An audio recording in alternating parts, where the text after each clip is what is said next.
Hi, this is Paul Wight. I know I'm not covered in green, but you still might recognize me as the Orion slaver from Star Trek Enterprise. And you can catch my unique interview with my friend Matthew on Trek Untold. You don't want to miss it.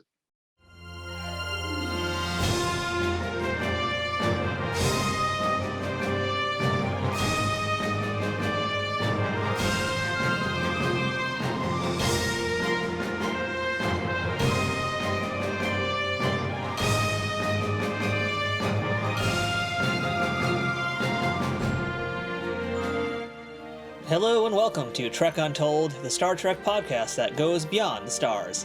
I'm your host, Matthew Kaplowitz. This episode has the biggest guest we have ever had on Trek Untold, and that's no BS. He is not only the biggest, he is also the most elite. This guest stands over 7 feet tall and weighs over 400 pounds, and his hand is bigger than my head. That's right, it's none other than Mr. Paul Wight from All Elite Wrestling. You might be wondering, what the heck does a guy from AEW have to do with Star Trek? Well, you may remember Paul from the Season 4 episode of Star Trek Enterprise, Borderlands, where he played an Orion slave trader. That's right, he was the one that basically got to abduct T'Pol, throw her around a little bit during the auction, and ultimately get kicked in the groin by her. But as it turns out, Paul is a huge Trekkie, something I was shocked to discover, and he has been for all of his life. Beyond Enterprise, you've seen Paul in Jingle All the Way, The Waterboy, MacGruber, Burn Notice, Psych, and The Big Big Show on Netflix. But chances are, if you're like me, you've been watching him for years inside the Squared Circle, where he has held gold in pretty much every company he's been in, including the WCW Heavyweight Championship, and is a Triple Crown and Grand Slam champion inside the WWE, winning basically every single major title in singles and in the tag division across the many years he was in that company. But these days, he's dropped the BS and is just himself, Paul Wight, over in AEW, where he now serves as a color commentator and analyst for the company, as well as occasionally putting on the tights once again to do some damage in the ring. What better time than right now, as we are days away from AEW Revolution on Sunday, March 6th, to chat with Paul about Star Trek and pro wrestling, two things that have been a part of my life for as long as I can remember. And speaking of, you will not want to miss AEW Revolution this year. It's going to be a real amazing event, including a dog collar match between MJF and CM Punk, which is going to probably be just as bloody, if not more so, than the Greg Valentine and Roddy Piper match from Starrcade 83. We're also going to see Bryan Danielson battling Jon Moxley in what will certainly be a very hard-hitting bout. Chris Jericho is going to brawl with Eddie Kingston. Dr. Britt Baker will defend her AEW Women's Championship belt against one of my personal favorites, Thunder Rosa. And in the main event, we're going to see Hangman Adam Page defend his AEW World Heavyweight Championship against Adam Cole, baby. And by the way, apologies for making the same big jokes you just heard in this intro as you're going to hear at the start of my interview with Paul Wight. I was totally marking out, I was going insane here talking to Captain Insano, and can you blame me? I mean, really, how often do I get a chance to merge my two fandoms together, pro wrestling and Star Trek, into one awesome thing? So I hope you enjoy, because I had a great time, and I'm pretty sure Paul did as well. But before we begin this week's episode, if you'd like to support this show, please don't forget to follow Trek Untold on Facebook, Instagram, and Twitter to get the latest updates and all sorts of other fun Star Trek-related content. You can also check us out on Patreon at patreon.com/TrekUntold, where you can support this show for as little as $2 a month. At higher tiers, you can check out the shows before they come out, know about my guests in advance, and even have a chance to ask them questions, among other benefits coming soon. Shout out to our sponsor, Triple Fiction Productions, who create 3D printed toys and prop replicas inspired by Star Trek. Their items come in all shapes and all sizes and are always amazing, but you're going to hear a little bit more about them later on in the show. If you're listening to us on iTunes or any other audio platform that allows for ratings and reviews, please leave us a 5-star rating and a positive review. If you're watching this on YouTube, don't forget to subscribe to us at youtube.com/nerdnewstoday and give the video a thumbs up and a comment. Doing any of those things help keep this show growing and allow me to continue bringing you awesome guests and great conversations every single week. Now, without further ado, let's beam in this week's guest. Computer, access interview file. And welcome back to Trek Untold, and now this episode is going to be no BS because we've got the biggest guest, literally, we've ever had on this show. Joining us today is Mr. Paul Wight from AEW. Mr. Wight, how you doing? I'm doing fantastic, Matthew. Thank you very much for having me.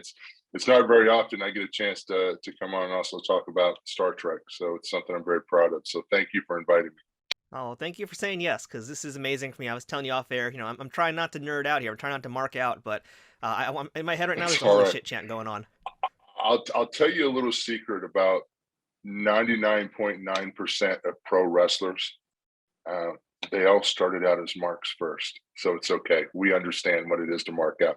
First time I met Ric Flair, I had to go outside and catch my breath because I almost fainted.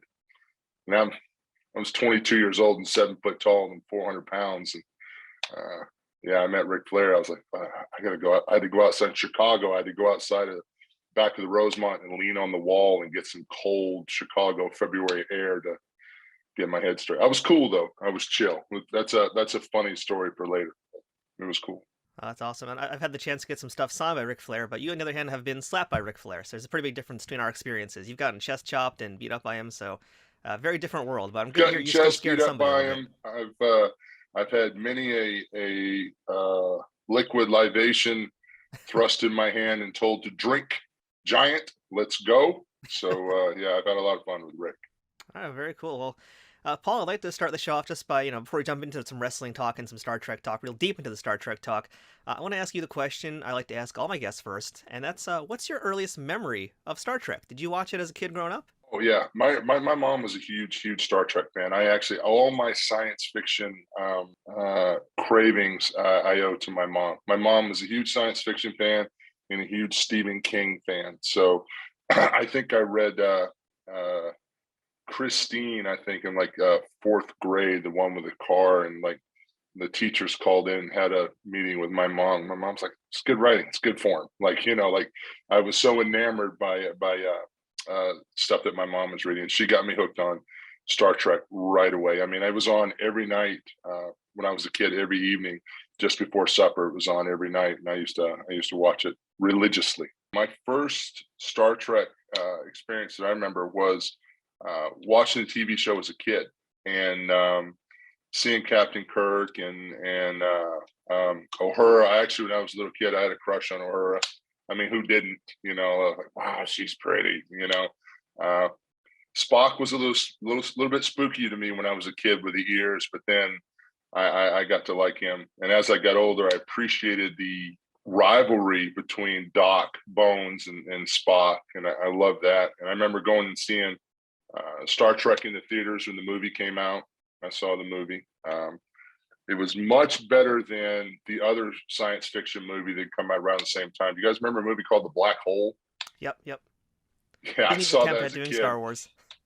Yeah, I did not dig Black Hole at all. Like that was the first time, even as a young kid, I became a movie critic. Like I came out of The Black Hole going, I didn't like that movie, Mom.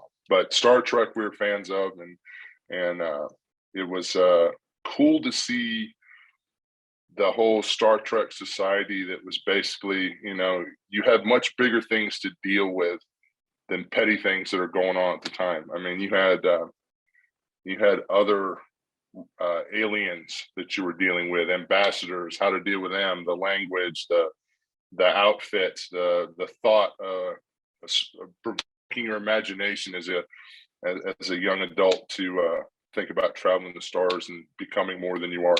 That's a great answer, Paul. I'm happy to hear that you were like such a Trekkie growing up and so into it. And we're going to come back to Star Trek, of course, in a little bit, but I want to ask you a few things about AEW because you've certainly been enjoying your time there, I'd say. I mean, how does it feel to be in the company? I mean, now that you're kind of, I imagine, liberated in some ways. I mean, there's kind of like nothing really holds you back there. Well, it's funny. I mean this with a lot of love and understanding. I am very thankful for every minute that I was a part of WWE. They gave me a brilliant career. I traveled the world. I was a small town kid from South Carolina who didn't know my boots from my laces. And I got to meet some incredible talent, some incredible people behind the scenes, people that really worked very hard that made that company as big as it is, globally, the powerhouse that it is. And I learned a lot there. And I also understood sometimes in life you have to make a change. You have to move. If you stay where you are, you become stagnant. You really start to rot on the vine. And I've never been a guy, and Vince knows this, Kevin Dunn knows this, John Laurinaitis knows this, even Arn Anderson, who works with me now at AEW, they know me. I've never been a guy that sits on my ass and talks about the accolades that I've won. Oh, I've won championships. I don't give a crap. It's important. I don't want to say I don't give a crap because it's important to me at the time. But once that's done, what's today? What's tomorrow? I want to be moving forward and doing more. And I think just the natural evolution in WWE, I had done everything that I could do for that company as a talent. And it was one of those kind of things. Where could I still be a part of the industry, still get in the ring and work with younger talent and really help them and help something grow and build. And I saw an opportunity with AEW. And I don't think there is any animosity between Vince and I definitely don't hate Vince. I'm thankful for everything that him and Stephanie and Linda and Hunter, even, because Hunter was a dear friend, is a dear friend, has been for a long time. I'm thankful for everything that happened there. It's just, I know for me personally as a talent, I wanted to do more, and there just wasn't places for me to do more in WWE. There just wasn't place, and the role that was kind of being lined up for me was a nice, like a ambassador role, kind of like a golden parachute thing. I don't do much and do some media stuff here and there, pop up once in a while. I still wanted more than that. I still want to compete. Now, as far as out running for championships and AEW championships and stuff like that, I think that would be the right opportunity, the right angle. Sure, I would love to be an AEW champion, TNT champion, tag team champion. Anybody that's in this industry that's competing, that's working professionally, you want to be the best that you can be. You want to be respected by your peers, and you want to be the top of your game. And let's face it, I've been able to secure championships in every company that I've ever, every brand that I've ever worked with, whether it's WCW, WWE, ECW, WWF. So yeah, at some point before I retire, I'm going to have some AEW gold. What it is yet, I don't know, but I will work very hard to earn that. And what I mean by earn it, and I mean just exactly that, earn it. There's a level of competition and a level of ability that I'm expecting from myself. I've talked with Tony about this quite extensively. I want to go out there and be able to compete at a level that I'm proud to compete. And if I can't compete at that level, that's just an honest conversation that, then the time is up. I still feel like I have a lot of things to offer. We've got some bigger guys that are in the pipelines, and some of our developmental stuff that we're working on they're coming out of the Nightmare Factory. So there's some kids down there that I definitely want to work with. There's a few big guys in AEW that I want to run with. I'd love to run with Miro again. I had fun working with Miro when he was doing the whole Rusev gimmick. I would love to run with Miro again. Love to work with Lance Hoyt. I'd love to have some tag team fun. I'd like to have a good tag team partner, and I'd like to run against Jungle Boy and Luchasaurus too. Luchasaurus is for bigger dude is just a freaky athlete, and I'd like to have some fun with him in the ring. So there's there's a lot of talent in AEW that works so very hard, and the only thing that I think that would help our talent is if we worked more. That's the one thing that I think, knowing from working as many years as I worked on the road, we work 4 or 5 nights a week, every week, year round, and you get better. You get a better understanding of the people you work with. You get a better understanding of your own character. You get a better understanding of the audiences in the different cities. And, with WWE, it was in different countries. Hopefully AEW is going to continue to grow and expand. I'm pestering Tony all the time about trying to do some stuff in England. I think he's got a vision for where he wants to go and what he wants to do with it. And I just want to make sure that hopefully I'm competing when that happens, because I can't wait to go across the pond. And I think the people across the pond will really love our AEW product.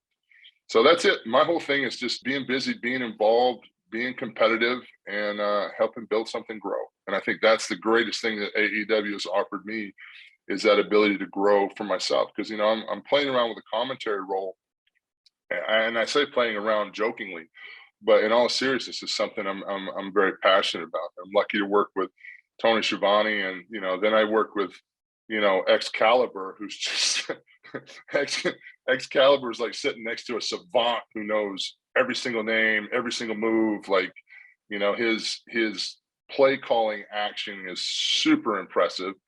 And then, of course, we've got JR too, who's like probably one of the best ever to sit in that position. Living legend. And yeah, JR just makes it look so easy. It kind of pisses you off a little bit because he's got all the good one-liners at the right time to describe the talent and enhance the talent and get the talent over and describe the action and all those little nuances I'm learning from Tony Schiavone and listening to JR and trying to keep up with Excalibur. Excalibur is just a whole another level, and he's been super tremendous in helping me. One of our behind the scenes guys is a guy by the name of Alex Marvez, who, we see him a little bit on AEW, but Alex has been fantastic at helping me to learn to prep a lot with the younger AEW talent. That's been the other thing too, is like when I was in WWE, I knew everybody come through the door because I'd been there so long. My ass sat at the monitor at Raw, either next to Vince or at the monitor just before you go into Gorilla, where John Cena and I would sit there and watch the shows all the time. I knew the talent that was coming through the pipeline. Excuse me. I knew the talent that was in NXT come to AEW. I had to basically learn a whole new group of talent, a whole new group of personalities. And it's been reinvigorating to see that passion that these AEW talent, the passion that they have for doing the product, the LFG attitude mentality is AEW. Like everything is LFG. Let's friggin' go, but without the friggin'. So there you go. Yeah, and just to kind of step back for a moment and preface my comments, when I say liberated, I don't mean like you're liberated from this evil giant or anything like that. I mean just creative freedom, no. freedom to have, take your destiny in your own hands again. Well, I'm taking my destiny in my own hands, and it's funny because I've learned, WWE has this very specific way of doing things, and it's obviously worked for them. They're a global, billion-dollar product, and it's worked for them. And things are done differently in AEW. There's a different way that angles are presented. There's a different way that bookings are done, and it works. And if anything, it's reinstituted in my mind, reaffirmed, I guess, that there's no one way to do everything. There are options, and wrestling is a performance art, and wrestling is interpretation. And that's the thing that you've got to do, is make it authentic. As authentic as you bring it, the audience will receive that and accept it. And I think we've got some great fans in AEW that really understand the product and understand the talent. And it's just a very fortunate time for athletes that are considering, professional wrestling, sports entertainment, whatever your moniker is you prefer to call it, now, because there are options, legit options. There are other companies that are springing up as well. So there's opportunity for talent that, you might not fit that WWE mold of character or mold of talent that they're looking for, but you're still passionate. You still can make a connection with an audience. So there is opportunity for you to make that connection. And I think that's the biggest thing that's been important for pro wrestling. And a lot of us as talent that's been around a while see that opportunity, between CM Punk and Bryan Danielson. I mean, this is a very exciting time for pro wrestling. It's an exciting time for AEW right now. I mean, people are passionate about it. And that's, as a performer, if your audience is passionate, then it just makes you work all the harder. I mean, it feels like a real renaissance in wrestling right now because we've got so much wrestling on throughout the week again on TV, and it's amazing. And so many different companies and different styles of wrestling. Different styles, which is important. Yeah. And you want to give, I think the more options you can give the fans, I don't care if you watch WWE, I don't care if you watch, TNA or AWA or whatever, or AEW. I mean, I prefer that you watch AEW, of course, but just as long as you're excited about wrestling, because as someone that's very passionate about pro wrestling, I want our fans to find a place that they enjoy watching. You might like a particular talent in WWE and flip over, and you might want to see, Kenny Omega or the Young Bucks or Jungle Boy or Orange Cassidy. You know what I mean? You want to check that talent out. So as long as the fans are excited, then everyone will do well. Yeah, and AEW's been doing a really great job. I've been enjoying the product. I got to see a live show, in fact, in New York not too long ago, and had a great time there. So it's really great Which stuff. one did you see in New York? I got to see MJF in the Diamond Battle Royale where he won, which was great. So then I got to Now see the here's Lucha the thing. Bros. Here's the thing. MJF, incredible freaking talent. I mean, and I've been around when I've seen, Punk on the mic and Rock on the mic and these incredible guys that we've had cut promos over the years. And then you see MJF, who has that unique ability to literally make people hate him, in a serious way, like visceral hate. And I love the fact that he embraces it, because it's tough, I think, for a lot of talents now, the way our society is driven for likes on Instagram and everybody wants to be liked, but a real heel enjoys being hated. And I love the fact that MJF sees that, embraces it, and he is absolutely freaking brilliant at being a heel. Brilliant. I had the pleasure of interviewing him back at Toy Fair 2020 face to face, and that was an experience I will never forget. Loved every minute of it. I loved being trashed by him. It was so wonderful. Yeah. It's good stuff. He's a funny dude. He really is. So you mentioned that you have some plans that you'd like to do and things you'd like to accomplish in AEW. And, last year we got to see you put on the tights a little bit. You got to work with QT Marshall and some other guys. But my big thing here is there still a possibility that you and Shaq are going to get in the ring and have a one-on-one? Because we've seen now Shaq in AEW. Awesome. And I'd love, has that ship sailed or is it ready to go again? I don't think that ship will ever sail. That's the thing about pro wrestling. I don't think it's ever sailed.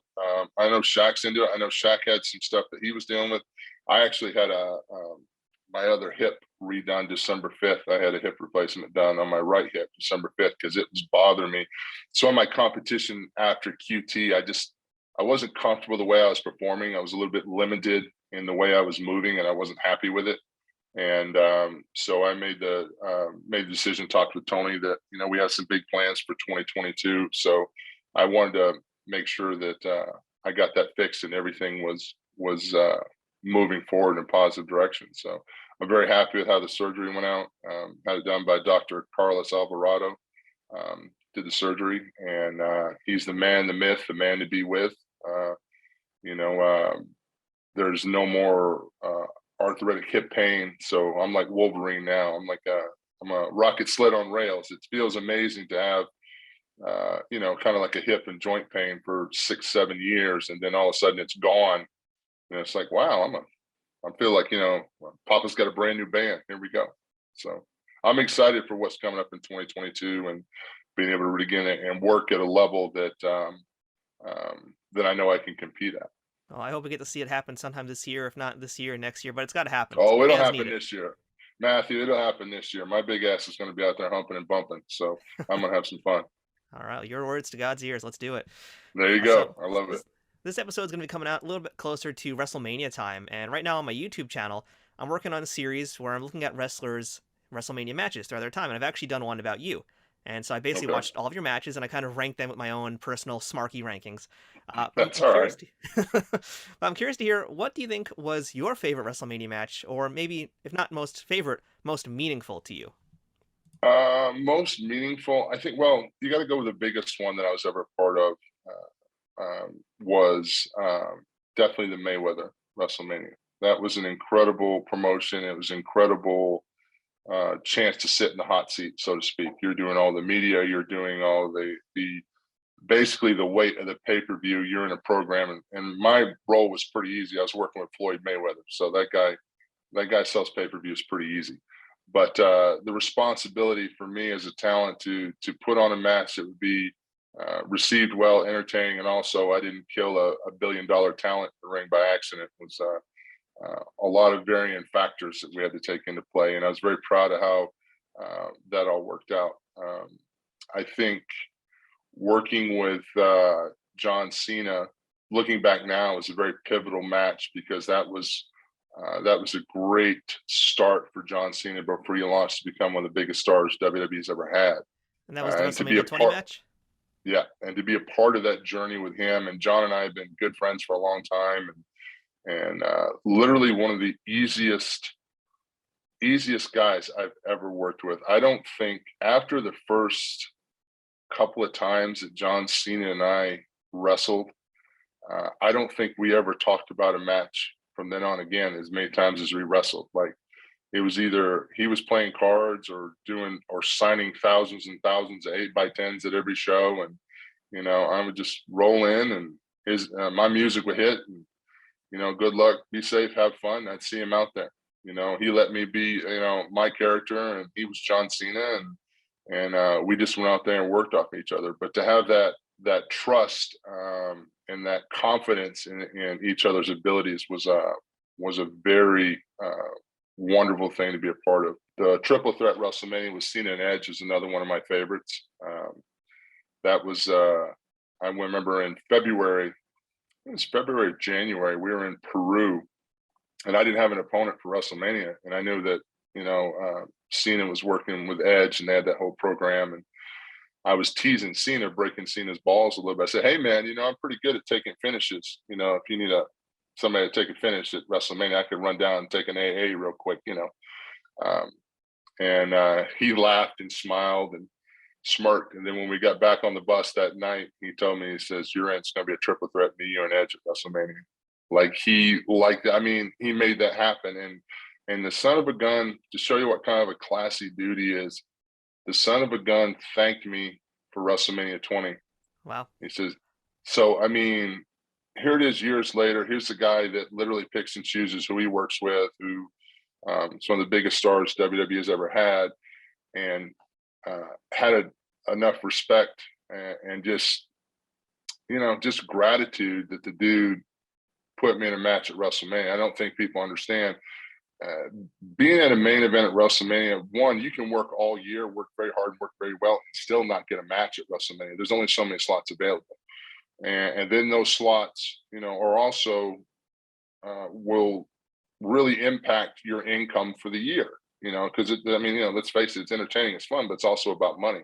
So then when you have a guy that throws you a bone, throws you a favor, and throws you in the main event of WrestleMania, he just, substantially just put a big paycheck in your pocket, says thank you. Like it couldn't be any better if he'd have just wrote me a check and handed it to me and said thank you. You know what I mean? So that's one of those kind of things that you meet a lot of characters in wrestling, you meet a lot of people are out for themselves, and sometimes you kind of have to be a little bit self-centered in this business to be successful, because it is a business.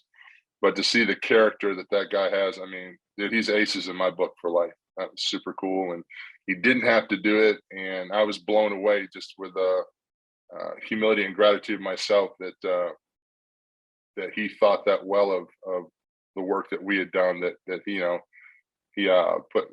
made it possible for me to be in that match. So it was a lot of fun. Plus, I got to make out with Vicky Guerrero, so yay!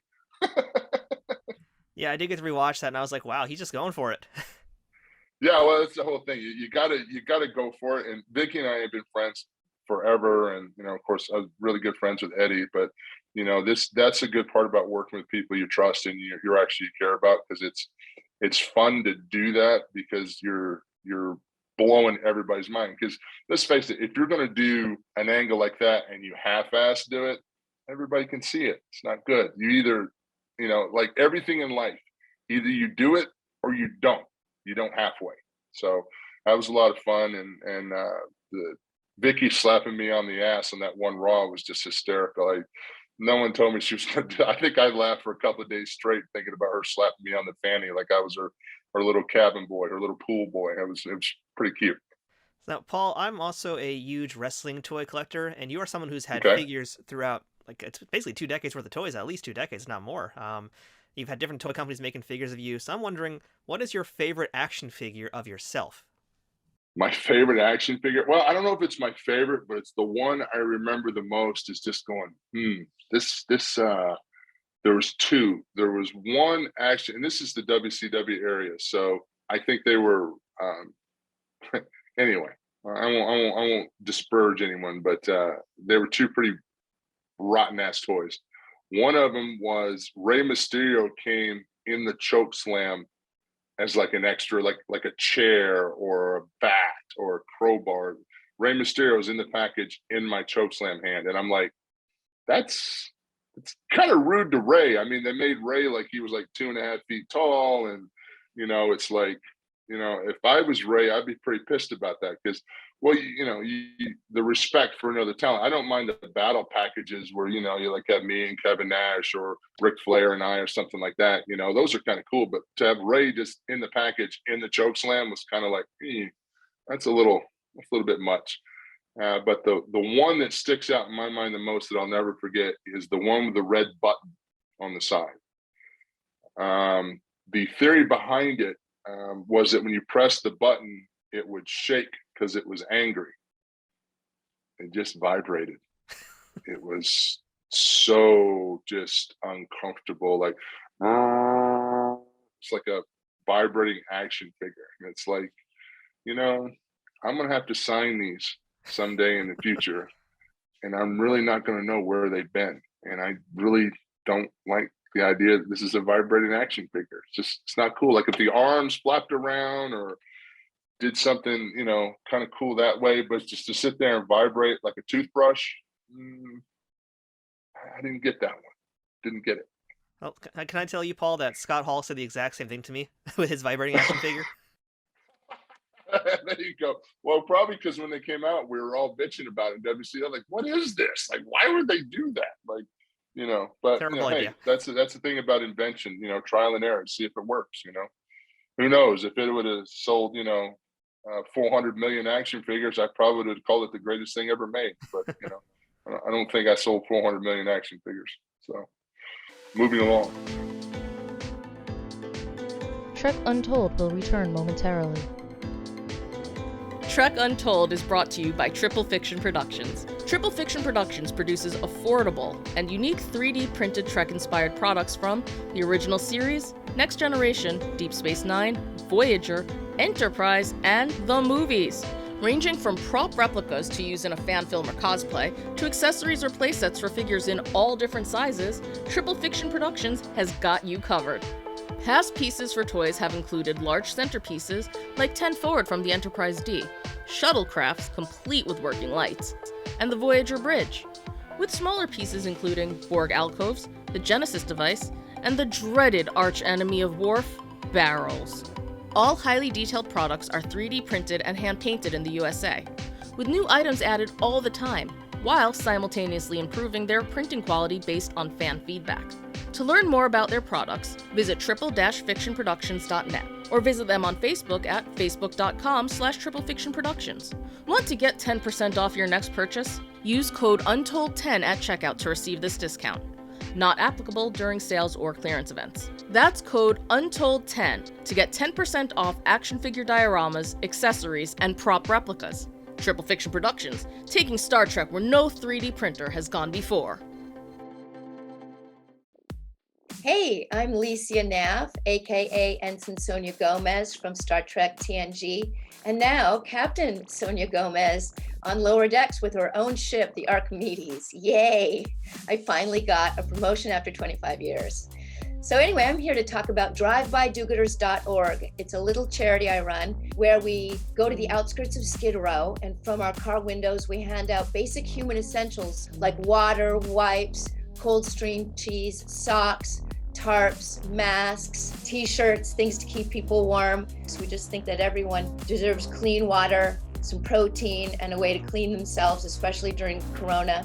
We also hand out masks to those who really, really need it, who live in tents on the street, mainly the disabled and elderly who have a really hard time getting to services. And we do all of this with no agenda, just pure giving, no overhead. If you'd like to go to the website and donate, it's 100% tax deductible. And if you click on the donate button, you can go right to the $35 option and pick a signed autograph picture of either the Star Trek The Next Generation or Lower Decks, or Total Recall, where I played the three-breasted mutant hooker on Mars, and that's the X-rated version. Put in the comments section your address and anything you'd like me to write, and I'll personally inscribe it and mail it off to you immediately. And again, that's drivebydogooders.org. Captain Sonia Gomez, signing off. We now return to Trek Untold. All right, well, Paul, let's jump into our Star Trek discussion here. We got a lot to talk about with that, but before we actually even get to that, you have another Star Trek connection, and that's from, in fact, WWE Raw. If because you did an episode of Raw in 2010 where William Shatner was the host, and you actually did get to do a segment with him on the night where, by the way, you wrestled a very young and very Jamaican Kofi Kingston. But yeah, what do you remember about Jamaican me working with crazy. Yeah. Paul? What do you remember about working with Will? He's amazing, man. I mean, just one, to grow up as a kid watching, Captain Kirk and being a fan of Star Trek, and then get to meet Bill. He was so kind, so gracious, so open, just super nice to everyone, super humble. And I've gotten to do a couple of autograph appearances, since that Raw. And I sometimes I get to see Bill at some of these appearances, and he's always so nice, and we shoot the shit and we laugh. And I can't express to you, sometimes you meet your heroes, it's a disappointment. You're like kind of sad that you met them because they didn't live up to the expectation. Bill Shatner was above and beyond any expectation I ever could have had. He was just a rarefied air as far as being a gentleman and kind and patient, and just I came into one of the autograph appearances one time, and it was the green room had a bunch of celebrities and some athletes and stuff like that, that were there. And Bill was sitting at a table. He had his glasses on. He's reading a book. I think he had a cup of tea going. And I came in. I said, "Bill, I'm here to get the money you owe me." And like the entire room just went dead ass quiet. Like they were like, "Oh shit, William Shatner's in trouble. Like what's going on?" Bill takes off his glasses and looks around, goes, "What do? You just give the guy the money," But just the way he did it was so funny and so nice. I always had a lot of fun running into Bill every now and then. Part of the joy of getting to do some of those autograph appearances, if somebody like that's there that I know it's like an extra bonus because I'm gonna get to see him. But working with him on Raw was cool. I mean, I've been very fortunate. That's what I think. That's why I can't be angry. I've been very fortunate in my career to work with some incredible people, from, Will Shatner. I got to work with Betty White, so there's some amazing people that have come through WWE over the years. And of course, great Cyndi Lauper, and I've gotten a chance to Pee Wee Herman. I've got a chance to interact with those people. And as a kid that grew up, seeing these larger than life stars on TV and then get to interact with them, like, oh, well, they're people just like me. Imagine that. That's why I always try to stay accessible to fans and stay humble, because we're all just people. And some of my heroes that I've met have just been such fantastic people. They're good role models.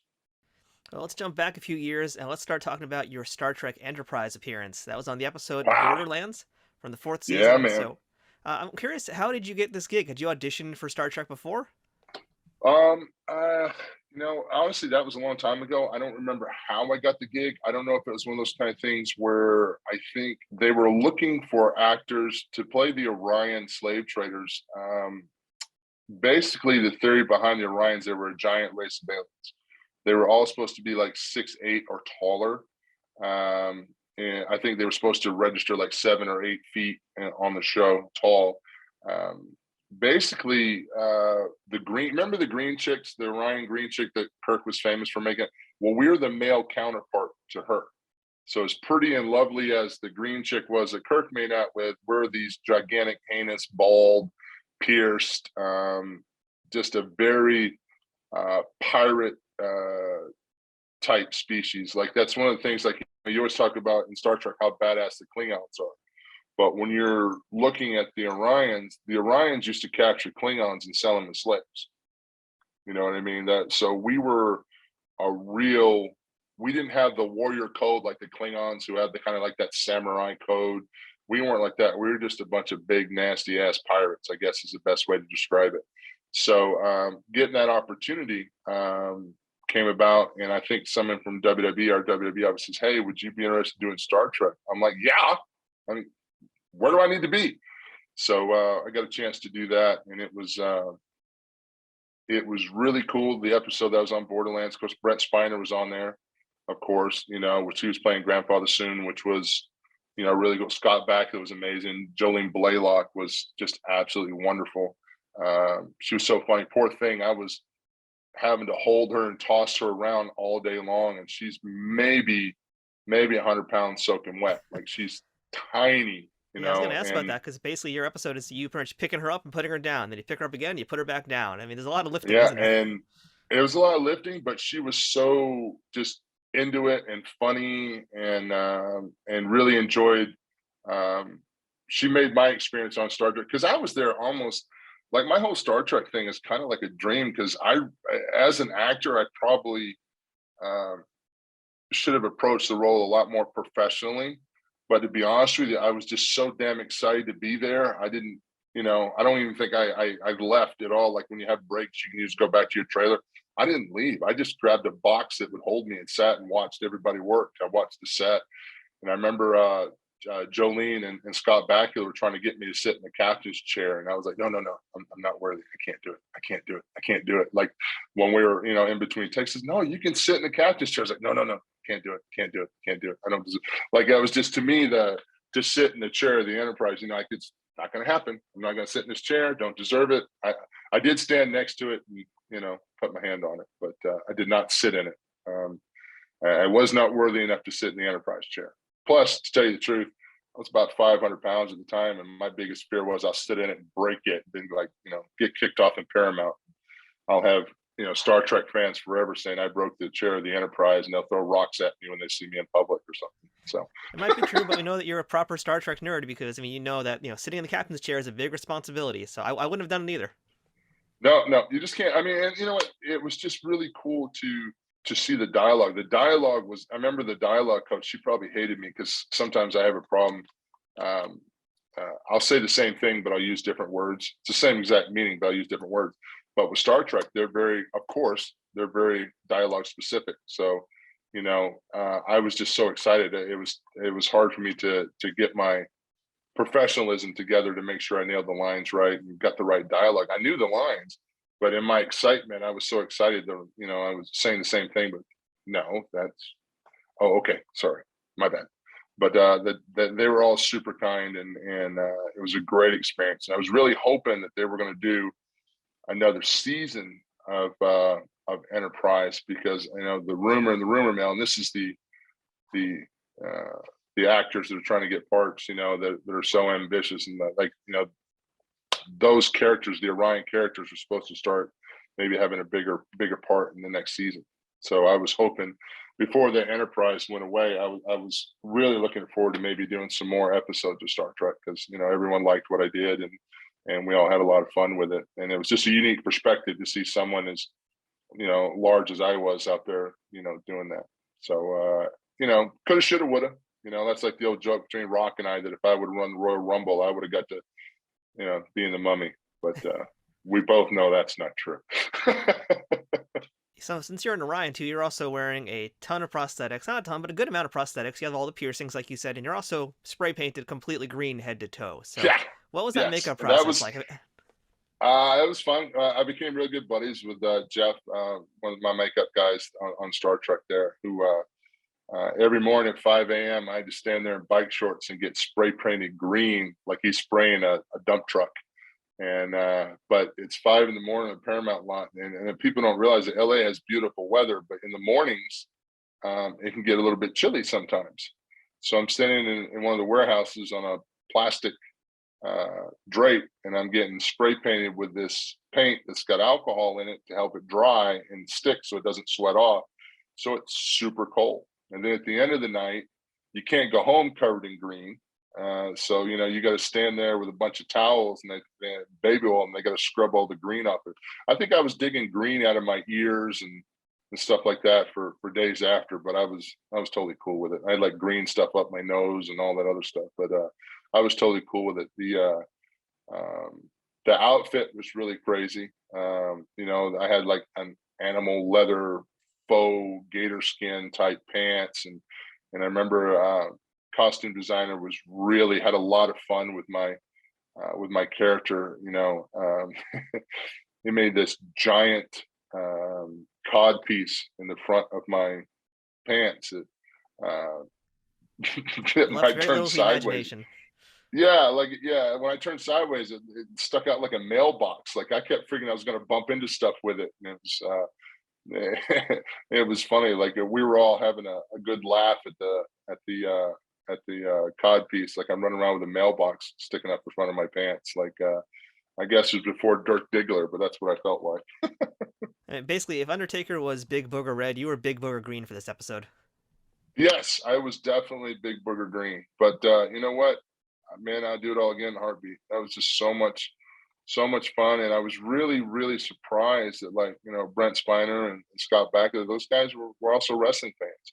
You know, they had some wrestling stories and, you know, where they grew up and talked about going to events and stuff like that. And I was like, wow, you'd be surprised in the entertainment industry how many incredibly talented people that are also, you know, wrestling fans. It always catches me off guard because, you know, you're like, oh wow, you're a wrestling fan, wow. So really, you've seen me, wow, okay, well, all right, hi.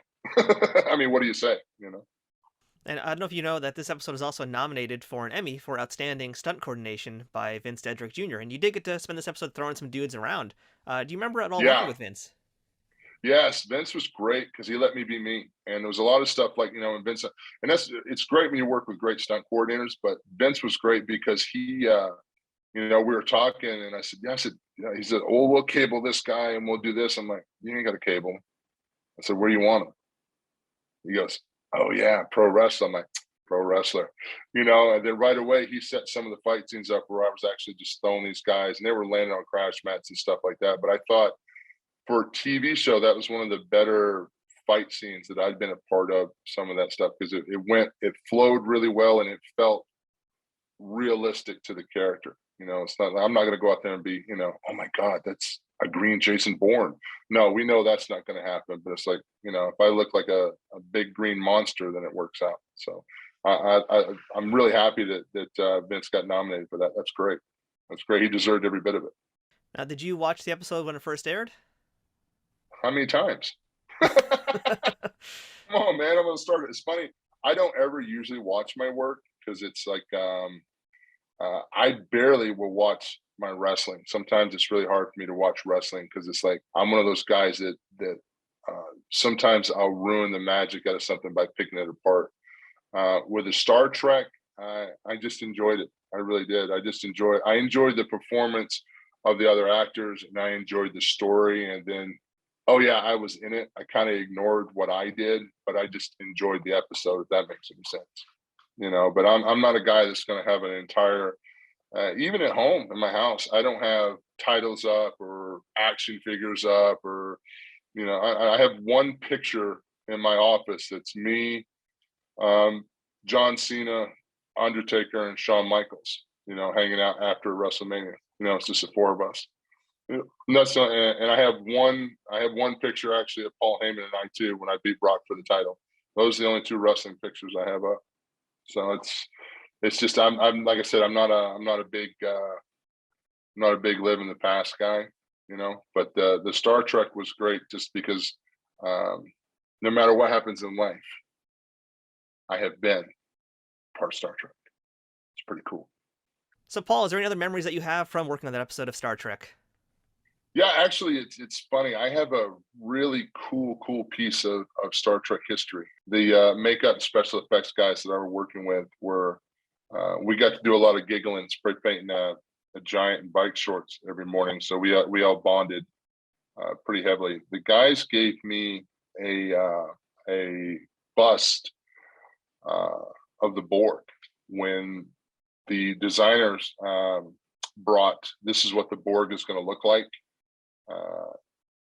This is the bust that they took and showed it to them. So I actually have a Borg head in my office, the bust. So that was my gift from being on Star Trek and Borderlands. So it's pretty cool. Now, like a lot of people, if you're not a Star Trek fan, it just looks like some weird steampunk art. But if you're a Star Trek fan, you see it, you go, "Oh my God, is that a Borg?" I'm like, "Well, yes, it is. Yes, it is." Yeah, that's pretty amazing because most people, they don't get to take home prosthetics, they don't get to take home makeup. You've got an actual Borg head from the makeup department. That's nuts. Yeah, I got the bust. Yeah, the one that they made for Wow. to say, "Hey, this is what it's going to look like." So it's pretty cool. All right, so Paul, as we come to a close here, I want to just bring it back to AEW real quick. And right now in the company, there's a lot of big dudes, and there's a lot of big people in general. You've got Luchasaurus we talked about. We talked a little bit about Lance Archer. We've got Wardlow right now. He's coming up. And then on the ladies' side, we've got Nyla. We've got Jade Cargill, Chris Statlander. So I'm curious, have you taken any of these folks under your wing and kind of given them some of your tutelage, being, a big man in wrestling, what it's like, what they should do, anything like that? I do. As far as taking under my wing, no, not so much. I mean, they have, for their matches, they have coaches that they work with. But if I see something, and I've been encouraged by Tony and the other coaches, if I see something that can contribute, I will. I will give them some advice and let them know. But again, I always stress to them: understand the advice I'm giving you is my opinion. You have to do your character and what works for you, and the character that you're presenting. But simple, common sense things. I give them a few tricks of the trade. One of I call it a common sense thing in wrestling. When you know you're going to get knocked off the apron in a tag match, don't stand there and look for a guy to run across the ring and knock you off the apron. Go to step through. That way it looks like you're going towards it, and then it's easier for you to get knocked out because you're halfway between the ropes. If you just stand there, it's like the scene from Austin Powers when the guy gets run over by the steamroller. Oh no! Like it's know the spot, and if you know the spot's coming, then be interactive and be positive. And that's just a working thing that comes in time. Like great workers, like Bobby Eaton and guys like that, and William Regal, Fit Finley, Arn Anderson. Those guys never left themselves in a position where they were standing around waiting. They knew what was coming. They put themselves in a position to be aggressive or to be attacked in a way that made sense, rather than this. That's just one of the little timing things, because it takes experience to understand the beats in a match. And sometimes you think, oh yeah, I'm going to get knocked off the apron. Well, that doesn't mean you have to stand there and just get knocked off the apron. You can go to step in. My thing I used to do is I used to always go to throw my leg over the top rope and have somebody drop kick my foot, because how else do you get a giant off the apron? Then I'm on one leg, the foot goes out from underneath. I can take some goofy little bump down the apron and be off the apron for whatever is required for the finish to go down, so I'm not there to see it. So that little stuff like that helps. I think those little tidbits, once you give those to a talent, they apply it, and then it starts to make sense to other decisions they make in the ring. So that, and it all comes in time. I mean, that's the thing. And another thing too is I hate people that get criticized. They get all this advice after a match, because hindsight's 20/20. You can tell what everybody did wrong after a match has already happened. Help someone before the match, or try to be positive about what they're doing, so that it's not just a constant bombardment of, well, you did this wrong, you did that wrong, because that doesn't help anyone. It's easy to pick stuff apart after it's already happened. But helping people in a way so they can make better decisions going forward, I think is a better way to do it. But everybody has their own style and their own flow. So, whatever works that helps the talent to understand their character and make a better connection with the audiences, I'm all for it. And last thing for today, Paul, I know you're a part of many, many universes out there, but you are a part of the Star Trek universe. So what is the best thing about being a part of it? It's just a unique club to be a part of, man. I mean, I grew up as a fan. I mean, I saw all the movies as a kid. I mean, I watched the TV shows. I mean, I had the DVD collections. This is how far I go back. The DVD collections, and with Picard and Voyager and all these different Star Trek genres. I had all those on DVD. Like, I mean, I remember I watched so much.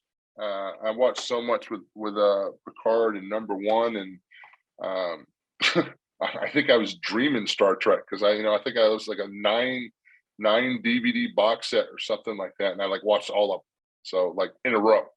So yeah, I'm that guy. It's just cool to be a part of. I mean, and hopefully, things will continue to go forward, and I can go get my ass in another Star Trek. That'd be pretty fun.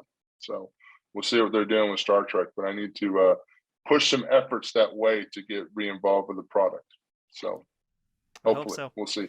If they need a 7-foot tall bald green guy, I know a guy that might work. So there you go. Well, I know Cody's a big Trekkie too, so we got to get you guys together on Star Trek Discovery or Strange New Worlds. Oh, that'd be fun. That'd absolutely be fun. Yeah. All right, well, Paul, thank you so much today for chatting with us. You were saying earlier how sometimes when you meet your heroes, you'll be disappointed. But, for me, I've been watching you since I was probably 16. I can't remember a week where I haven't seen you on TV. So, to get a chance to meet you and to talk to you, I've had goosebumps the entire interview. It's just been electric. And I cannot wait to see you knock out Shaq, hopefully this year. So again, Paul, thank you so much. You've been amazing. This has been a great memory, and I appreciate all your time you've given us today and all your great stories. My pleasure, Matthew. Have a wonderful, wonderful day, and I can't wait to chat with you again in the future. Thank you, and of course, as they say, live long and prosper, Paul. You got it, my man. See there? Did no hesitation. Nailed That's beautiful. It. True fan. That's it for this week's episode of Trek Untold. Shout out once again to Paul Wight for chatting with us and being one of the coolest guests we've ever had on this show. And of course, don't forget to check out AEW Revolution this weekend on pay-per-view, on Fight TV, or any place you go to watch live premium sporting events. This has the potential to be one of the most intriguing, one of the most fast-paced, one of the most hard-hitting, and easily one of the most violent AEW pay-per-views that we've seen in quite some time, and I think it's going to be one that goes down in the history books, so don't miss it. Until next time, please don't forget to follow us on Twitter, Instagram, and Facebook. And if you're in a position to financially support the show, please consider becoming a supporter over on patreon.com/TrekUntold, or pick up some merchandise from our Redbubble store. If you're looking for direct links for any of these things, links will be right in the show notes. If you have any questions or comments for the show, or would like to suggest a guest, or discuss any sponsorship ideas with us, send me a message at trekuntold@gmail.com. Thank you for listening to Trek Untold and for continuing to support this show. I hope you'll come back next time to learn more stories about Star Trek and beyond. Until then, I'm Matthew Kaplowitz, and always remember, fortune favors the bold. Trek Untold is sponsored by TrekSphere.com, promoting fan-produced Star Trek content in all forms, is powered by the RageWorks podcasting network, and is affiliated with Nerd News Today.